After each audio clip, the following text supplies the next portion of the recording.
Many coaches I work with, and I've seen this same thing in therapists and counselors, yoga teachers, whoever's working with people to create a space that's safe and they want to really enable people to open up to a deeper part of themselves.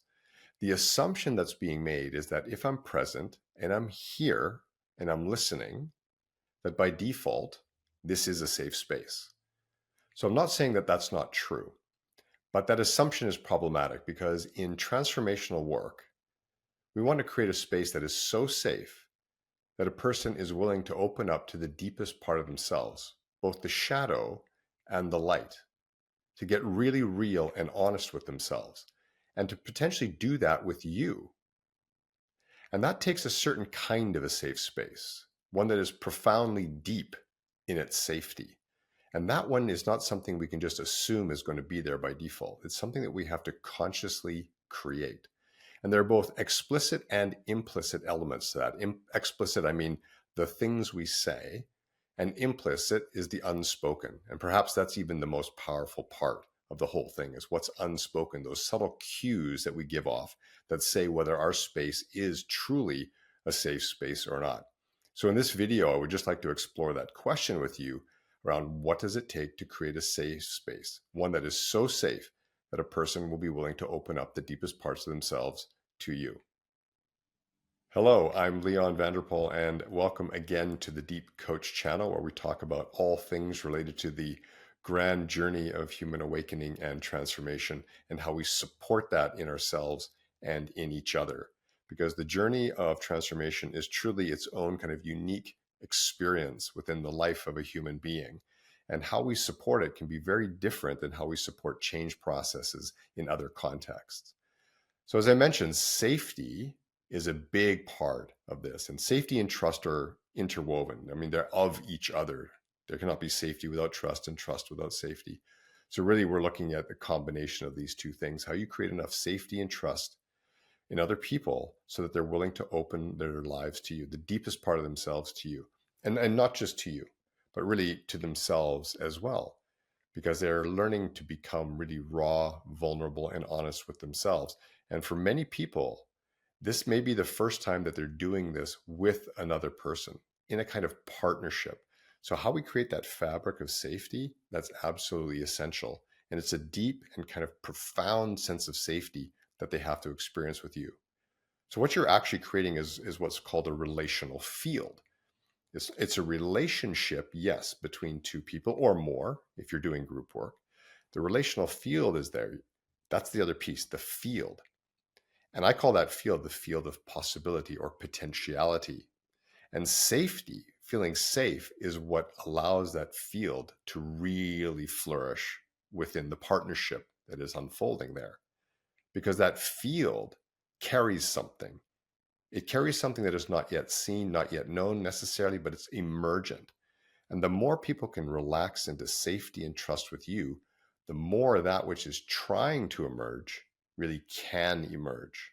And it can be perceived and seen and then acted on in greater trust, because then the emergence of things is also trusted. It just feels right and true and real, and people will lean into that. So let's talk then about how we create that relational field, that field of safety and trust that is so essential in this work of deep inner transformation. The first piece I want to talk then about are explicit factors. Now, by explicit, I mean things that we say or do which create safety. And some of these things you'll already know, but they're good to be reminded of because of their use, their utility in creating a foundation upon which a great relationship can be built. So the first one is contracting. Now, contracting at its simplest level is simply saying what we're here to do and how we're here to do it. And it can be very surface level in the sense that it talks about logistical things like how often we meet and how we meet. Like, we're using an online platform? Are we meeting in person? Those simple pieces are all part of the logistics. People need to understand this. There's also other elements to the contracting as well, kind of how we're going to work together. And that means people may be aware of your approach a little more, your methodology, the way that you're going to work together to support them to grow in a way that is meaningful for them. So all of this can be written down in a kind of formal way. And I do find that helpful. Some people have immensely long contracts, other people much shorter. It's what works for you. There's no right or wrong. But being aware that even the energetic tone of your contract is going to convey to people something that's going to make them feel safe or a little more guarded. So if your contract is highly legal, full of legalese, you know, it takes a certain kind of mind to be able to read through that. And it's serving the protection of you and the protection of clients. And it's just got this structure of protection and maybe just a little bit of like fear of things go wrong. And we've got all these kind of legal outlets for it. That's conveying something to another person. It really is. And it might be protective in the sense that you say, well, I need to build my business on that kind of solid legal foundation. But don't ever underestimate that when you put that document in front of another human being and they're reading that and they're feeling the kind of guardedness that the document is conveying, that's not going to begin to create a relationship that's built on deep, profound trust. And a sense of safety will not automatically arise from that. So just being very aware of how you word things and how you frame things and the tonality in it. I've always found that it's best in transformational work to have a very soft approach, if you will, like a softening of the edges, a softening of the belly, a softening of the heart, and a greater degree of trust in the process and trust in life. And conveying that through any kind of documentation that you create will create a foundation of safety. And the contract is no exception. The second thing that's woven into it is your agreements. Now, agreements can be woven into a contract or separate. It doesn't really matter. Some people do it in one, some people do it separately. Some people give it on paper, other people give it verbally. But in any case, certain agreements need to be laid down. And one of the biggest ones, of course, is confidentiality. I once heard the author John King say, "Your life is safe in my mouth." And I love that phrase, "Your life is safe in my mouth." And that to me is what confidentiality really is when we talk about doing deep transformational work. People want to know that their life is safe with you, especially safe in your mouth. Yeah. So by sharing this depth of confidentiality and saying it in a way that's truly genuine because you are in such integrity in yourself that you uphold such confidentiality, it's not just something you pay lip service to because you've been told you need to do it. It is genuinely conveyed in a way that says you are safe with me in your life, and whatever you reveal is safe with me. People feel that. So that's a really big part of it as well, confidentiality. Along with that is something like standards of presence, which is a document that basically says, this is how we will be with each other. I'm going to show up in a certain way. Let's say I'm going to show up as a non-judgmental person. Now, again, that's easy to say, but what would it look like for you to really make sure that you're showing up pure, clear of agendas and needs for other people to do certain things or be certain things, free of judgments of what they've done in their life or haven't done in their life? Like I've worked with people from all over the world who come to me with all kinds of stories about what they've done in their lives, things that I would have never chosen for myself based on my own value set, right? It's very easy to be triggered into judging another person, their life, their choices because of our own value set. But if you want to create a safe space, I mean, a truly safe space, you have to be, in a sense, free of judgment. But that also means being free in that space of the values that uphold and guide your life, right? It doesn't mean you're letting go of your values for you, but you're letting go of them as any kind of expectation or standard for another human being. Can you do that? Have you done that to the degree where others feel absolutely safe with you, that there is no part of their life, and I mean no part, from their deepest wounds, their deepest shadows, their deepest guilts, and their greatest shames that they can put on the table in front of you and know that there is no shame and no guilt and no fear in doing that? And so setting these agreements at the beginning verbally, and again, doing it in a way that is so genuine, so real, so connective of you too, because you actually deeply mean it. Again, you're not just saying it out of some kind of lip service to an ideal. It is you. You embody these qualities. You embody these qualities. And when you do, other people will feel it. And again, they will open themselves in ways, in the most unexpected ways, to you. So keeping in mind, these are the explicits, things like contracting and agreements. And again, however you do it, that's kind of up to you, whether it's a documentation, but better it's said verbally, because there's something in the fabric of verbal communication and the way things are shared with other people.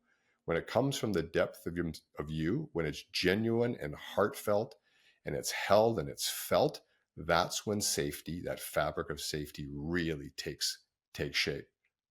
The final explicit piece that I'll speak to has to do with what you're doing more in what we call the session space than outside. So setting up a contract and even certain agreements happens, let's say, in advance or outside the coaching space. But let's say we're stepping into the coaching space or whatever field you are creating for people to sit in and to explore their inner reality and to begin to reveal more. There is always value in reiterating certain key pieces of the agreements, certain key pieces of the contract, if that would help people. So to repeat that this is a confidential space, or to repeat that we're here to be with each other genuinely and openly without judgment, to repeat those kinds of things is always helpful. But it has to, again, come from that place within you in which that is a reality, so people feel it. And one of the best things that you can do to really create safety is to make sure that people are co-regulating with you. Now, what that effectively means is that they're bringing their own emotional state and energetic state into a kind of alignment with yours. So one of the ways you can do this is to make sure that you're doing some breath work in advance. Remember, people come into a session from all points in their day. You have no idea really what experience they had just before they came to you or even earlier in the day that caused certain kind of stress to settle in, right? So when that stress settles in, people are going to come in and really be a little bit on edge. Okay, so let's work with that. How do we help people then settle into the space where they feel safe and relaxed? And as you can see, I'm already doing it, right? It becomes something of a breath work exercise, a centering and grounding exercise where you call people into themselves and settle them in. Okay, let's take a few breaths together. Take your time with that. And this is not that common in front of a coaching session, I'll say, and probably not that common in certain other kinds of sessional work as well with therapy or counseling. To take deep, long, slow breaths, to invite a person really into feeling into themselves, that place where stillness or peace or greater calm resides, to move the body perhaps in such a way that they begin to release tension or stress. Yeah. To just do that grounding, centering work. And you, of course, are embodying that state of being so people can co-regulate with you. In other words, you're being, you are being that which you're inviting people into. So you can't be coming into a session stressed or carrying concerns and worries from earlier parts of your day. If you are, you're going to transmit that to people. You might not believe it. You might say, well, I can put on a good mask and no one will really notice that I'm carrying some stress from an argument I had earlier today or some fear, anxiety about my finances for tomorrow. They'll never notice that if I just put on a certain mask, certain face. But that's not true. You're always conveying through the energetic field of your consciousness where you are at. So it's your work to first make sure you have cleared your field. Invite people then into that cleared field and listen and sense them co-regulate with you. So slowing down, taking breaths. Like for transformational work, we cannot work at the same speed that we're normally used to working at. And you have to explicitly say these things as in, let's take a few breaths and slow it all down here. Let's connect with that deeper part of ourselves. Let's feel into our inner space. Let's scan our bodies. Like whatever it may be for you, there's no one thing you need to do. But that invitation and even taking 1, 2, or 3 minutes or more with a person to help them really settle themselves, they will feel a greater degree of safety because they're dropping the energetic fields and negative emotions or heavy emotions that hold them back from being relaxed and at ease with you. So those are the 3 explicit pieces to consider: contracting, agreements, and let's just call it the piece around co-regulating that can happen in the session at the beginning, but really throughout the session, because people are always co-regulating, especially if you are maintaining that deep state of grounded being. People can continuously co-regulate with you in that energetic field. What I'm saying here is actually already pointing to the implicit aspects of how we create a safe space for other human beings to sit with us. It's this idea that our energetic field and our state of being as a transformational worker matters immensely. It can matter, in fact, more than any of the explicits, the best contracts, the best agreements, all well laid out, even the best invitations through voice into grounding and centering, do not necessarily trump the implicit, which is this energetic field that you are creating, inviting people into. And really, your work is to sustain that field throughout your time with them. So there's never really a wavering in it. Now, people ask me, then what are some of those better energetic ways of being that really support deep transformational work? And that's a good question, because not all ways of being are optimal for supporting deep transformational work. For example, we say, well, you should have a positive emotion or a positive mood and attitude generally if you want to do this work. And of course, that's true. But if you're inviting someone into themselves at the deepest level, and when you do that, it doesn't mean that you know where they're going to go. They may want to go to something hard, something fearful, sticky, shadowy, shameful, painful. They may want to go there. And if you are in a cheerful and chirpy mood, that is a wonderful mood in the sense it's upbeat, it's positive, it's enlivening, but that's not going to be the optimal field to hold energetically for another person to go in and really look at those shadowy, painful parts of themselves. It's just not going to work. So it's not just about saying you need to be positive or say, well, don't be too positive or don't be too negative. It can be challenging in that way. You have to discern, you have to learn to discern what is the optimal field of energy that you're creating and emitting that really invites people into a sense of safety with you, a sense of trust with you, so that they will go into themselves in that way. So, from my experience, I have found that the optimal field is really one in which I am deeply grounded into my own deepest sense of peace and love. Now, isn't that interesting, right? Peace and love. So, my own emotional state as a person who's kind of embodying love is very expansive. It's very spacious. It's incredibly allowing. And that's important. This idea of allowance and spaciousness. Like there's breath in there, there's room for people to just decompress and to kind of move in any way that they feel that they want to move with you and with themselves, right? They will feel safe in that kind of spacious container. And when it's held with love, now I don't just mean love as in I love that person and there's an emotional quality of love. It's this idea that love is this field of intelligence that we can tap into, that is born of the heart. And what the heart's intelligence wants to do is create a relational field in which we are genuinely with each other and we are genuine with each other. That's what love wants to do. Love just wants to create that relational space. And by doing that, it wants to dissolve anything that's a barrier to that sense of connection. So if I can just learn to embody what is it to be a loving presence, if I can just embody that, I know by default then that being a consciously loving presence means that anything that is not of love in me simply begins to dissolve in the field.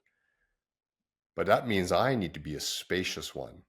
I need to just be in such a way that all is allowed, all is possible, all is still unknown. There's no need to get somewhere. There's no need for something to happen. I don't need to have the breakthrough moment. I don't have to have the aha experience. I don't have to have someone sit up and say, wow, I learned so much here today. I see so much. Love has no expectations of outcome. Oh, you might say, but we're taught often as coaches, we have to work to some kind of outcome, some objective that we can say, look what we achieved today. Now that's a value of my worth. Now that's a value of the worth of this work that we're doing together. But that's not what love is. And when I am truly at peace, I am okay with the unfolding of anything that really wants to happen in my space. Truly okay with it. And I'm very aware of where other people's actions, behaviors, and choices might trigger something in me. And when that happens, and I'm not saying it never happens, I'm saying I am aware enough to bring love to that because that's happening inside of me. And the moment I become judgmental, there's going to be a part of me in that energetic field that shuts down a kind of connection with another human being. That's inevitable. That's absolutely going to happen. You can't hide that. It might not show up on your face or in your body language or even in your tone of voice, but it's there in the field. Something has closed between the two of you or between you and the group because of a judgment that you're making about the way something is or the way something isn't, or the way it should or should not be going, or what someone should or should not be doing. That just permeates the field, those judgments. So again, that purity of self arises when you are a loving presence, and bringing love to anything in yourself that is a barrier to it is part of the work of being a transformational worker. That high level of self-awareness, that high level of personal consciousness that we bring to the field. And then our agendas can drop, and our needs and our wants for certain things to happen can drop. And when all of that happens, I can assure you, you'll be creating one of the safest places that a person will ever experience, truly, with another human being. Because human beings bring so much to the table that to be able to encounter another human being, and I'm talking about you in this case, and to be able to encounter you free of all of that is a gift beyond measure. Because now, if I'm sitting with you, I can relax. There's nothing in you but a field of pure presence and peace and love. And you're holding up a possibility for me that we both may not see yet, but it's real and it's there in the field. And now I can begin to open my heart, open my mind to that greater potential in myself, to my own inner guidance, to my own inner limitations, to whatever it may be. And it's just held in this space. And what I love about love as a presence field is that it is enlivening at the highest level. Like it's just allowing all things, it's healing all things that are unlike itself. And it's always saying, there's a potential here for you to actualize that you may not yet have become aware of. Let's actualize it if you're ready. So it invites a kind of exploration of readiness. So I hope you're beginning to see here, just it's not just about showing up anymore. Like I'm just here and I'm present and I'm listening. It's very much grounded in a conscious decision about our way of being as a coach. We are safety. We are safe. So we're feeling safe in the world and in ourselves. That's our own personal journey, right? And then we exude safety. It's just part of the fabric of the space that we hold for someone else. And there's nothing outside of that. Just there's safety. And you are safe with me. And we are safe in this conversation, in this space. And as I said many times already, when you create a space like that, that is born of your state of being, knowing that anything you're carrying is being transmitted into the field and it is being picked up by another person in some way, when you are clear of that, you will become a conduit for conversations, for possibilities, for healing, for miracles. It all begins to happen because you are that which you speak to. No longer just paying lip service, you are the living embodiment of safety. You are the living embodiment of trust. You are trustworthy at the highest levels. There is no lack of integrity in you. Now, this may seem like a high ideal, but that's exactly what we're pointing to, right? We're pointing to a high ideal for ourselves in this work. Not that we need to be perfect. It's not about perfection. It's about us becoming aware that there is a potential in us that even goes beyond what we may comprehend today, given what we're doing and the way that we're working. We may seem to be working at our maximum. And I could assure you, there's another level, there's another layer to your potentiality as you kind of lean into, okay, what does it take for me to become the living embodiment of trust, of safety, of love. So I'll leave it there for now. If you like this video, click like or subscribe. And as always, we'll see you in the next video. Thank you for coming and have a brilliant day ahead.